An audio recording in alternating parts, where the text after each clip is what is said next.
মা আসছে আর মাত্র দুদিনের অপেক্ষা। সত্যি দেখতে দেখতে বছরটা কেমন করে পেরিয়ে গেল বুঝতেই পারলাম না। তাই আমি, আমার ছেলে আর আমার বান্ধবীরা মিলে চলে যাচ্ছি পুজোর কিছু কেনাকাটা করতে। সঙ্গে তোমাদেরকেও নিয়ে যাব যে কোচবিহারের দোকান এবং বাজার কেমন হয়। হ্যালো ফ্রেন্ডস, আমি শর্মিষ্ঠা, আমার নতুন ব্লগে তোমাদের ওয়েলকাম জানাই। তো আমি যেমন কথা, আমি রেডি হয়ে চলে এসেছি বান্ধবীর বাড়িতে। তো এসে দেখি উনি এখনও রেডি হননি, তাই বললাম তাড়াতাড়ি রেডি হয়ে নিতে, আর বেরিয়ে পড়লাম টোটো করে বাজারের উদ্দেশ্যে।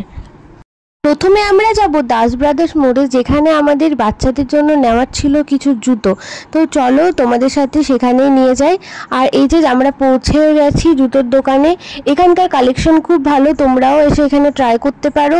এখানে ব্র্যান্ডেডও আছে আবার নন ব্র্যান্ডেডও আছে, সব রকমই কালেকশন দেখলাম। তো আমার ছেলের জন্য আমি জুতোও নিয়ে নিলাম চয়েস করে, দাঁড়াও তোমাদের দেখাই। এই যে ফার্স্টেই একটা নিয়ে নিলাম শু, যেটা তোমার ব্লু কালারের। তো এটা শীতকালে এলে ভালোই, এটা কমফোর্টেবল দেবে ওকে। আর একটা নিয়ে নিলাম এরকম একটা চপ্পলের মতো, যেটা তোমার বাইরেও পরা যাবে, প্লাস ও ঘরে যেহেতু মেঝেতে খুব ঠান্ডা লাগে সেটা পরেও যাবে।